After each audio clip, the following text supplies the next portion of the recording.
एक कहानी है जो अरफीत और आफरीन की है। दोनों ने जब शादी की, मैं जान रही हूँ बाकायदा वो घर के विरोध में था और एग्जैक्टली किसी को भी नापसंद आई। मैं ये चीज़ समझ सकती हूँ और समझती भी हूँ, लेकिन आफरीन जो है 19 साल का शादी का तजुर्बा में हर किसी को खुश करना, वो सोचते थे कि शायद आफरीन को अरफीत जैसा उनका घर वाले भी पसंद करें। बाकायदा ऐसा कुछ नहीं हुआ। आज वीडियो बनाने का एक ही मकसद है, हर कोई का मन में है आफरीन हिंदू थी, तो वो हिंदू तरह ही रहते हैं। एक छोटा सा वाकया है। आफरीन की जब बेटी हुई थी, आफरीन का अरफीत के घर वाले सब गए थे हॉस्पिटल देखने के लिए। उस जगह में आफरीन की माँ हिंदू है, वो भी वहीं पे थी। तो उनके जो देवरानी लोग हैं, जेठानी है, सब मांग में सिंदूर लिपस्टिक टाइप में लगा के आए हुए थे। और आफरीन जस्ट उस वक्त तक ये सब चीज अवॉइड करते थे। मालूम है क्यों? इस्लाम का पन्ना में बोला गया था, जमात में सिखाया गया था आफरीन को कि मुसलमान के लिए सिंदूर लिपस्टिक नहीं है। बाकायदा बहुत ज्यादा इस चीज का पालन करती थी। आफरीन की माँ ने देखा जब ये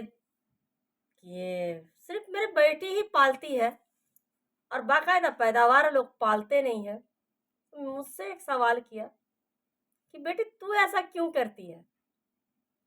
मैं बोली वहां मेरा पास सब कुछ बचा हुआ नहीं था, जस्ट मैं किताबी भाषा समझा रहे थे। इंसान को जो दिखता है वही वो बोलते हैं।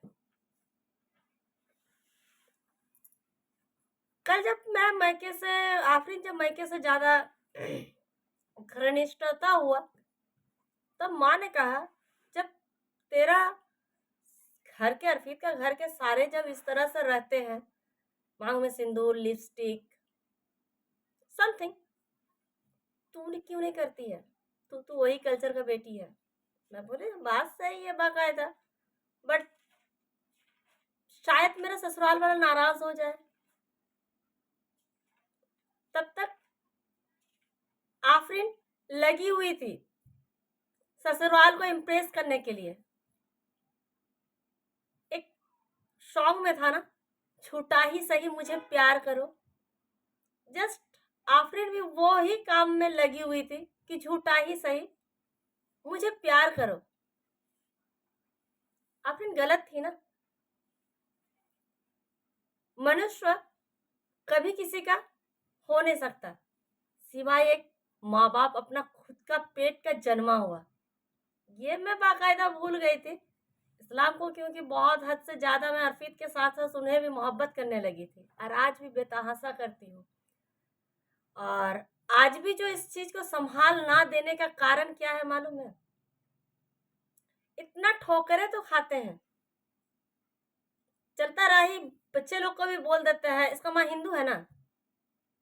मुसलमान होने का क्या क्या डेमो दे, कब तक इस चीज का हमको झेलने पड़ेगा, कब तक इसका अंत आएगा? कभी कभी तो खुद पर ताजुब लगता है कि इंसान इतना मट्टी का मूर्त हो गया है। वो तो हिंदू है, समझ में आता है कि वो मूर्त है तो मूर्त ही का पूजते हैं, लेकिन हमारे जो मुसलमान भाई लोग इस तरह से करते हैं, बहुत हार्ड में तकलीफ जनक होता है। जबकि हमारे हजूर सल्लल्लाहु अलैहि वसल्लम कहे हैं कि मोहब्बत से ही अव्वल नंबर जन्नत का दरवाजा का सीढ़ी आता है। बस मैं यही कायदे में रह गई। अब अल्लाह बता जाना मैं क्या सही हूँ मैं क्या गलत हूँ। लेकिन आज भी जो है कान जो है तानों से भरा हुआ रहता है। मालूम है क्या? अगर मैं कुछ पहन लूं, अगर मैं कुछ खा लूं, अगर मैं किसी को खिला भी दूं, हिंदू है ना, हिंदू तरह रहती है, हिंदू तरह खाना खिलाती है। आज जब मुसलमान भाई लोग के घर में हिंदू का डेकोरेट का खाना खा के आए, वो हिंदू नहीं कहलाया। क्यों? आखिर कब तक हम फेस करें इस चीज को? मैं इतना जानती हूँ, इंसान बस चाहत अपना रखे, कौम खाना नहीं बनाता है, कौम कपड़े नहीं देते हैं, कौम पोशाक नहीं बनाता है, ये खुद का रुचि होता है। और बाकायदा जो जहाँ रहते हैं उनका मेंटेलिटी उस तरह से होता है। दूसरा,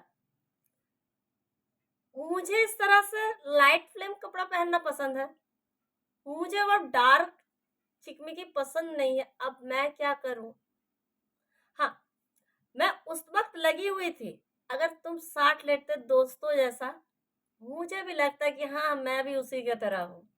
अब जब तू मेरा नहीं तो कम से कम पसंद तो मेरा रहने दे बंधु।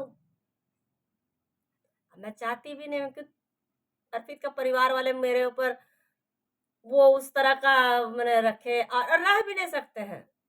हम लाख इतना दूर डूब के भी उस लोग के लिए करते जाए, मर मिट जाए, कभी नहीं होंगे। वो क्या, पूरा गांव वाले नहीं होंगे। तो ये था आज का छोटा सा बकाया। और जो हिंदू और मुसलमान के बारे में जो बोलते हैं, मुझे लगता है जहां तक कब्रिस्तान पहुंच जाएंगे उसके बाद ही चैन मिलेंगे इन लोग को। तब तक के लिए अल्लाह हाफिज, टाटा, जोहार।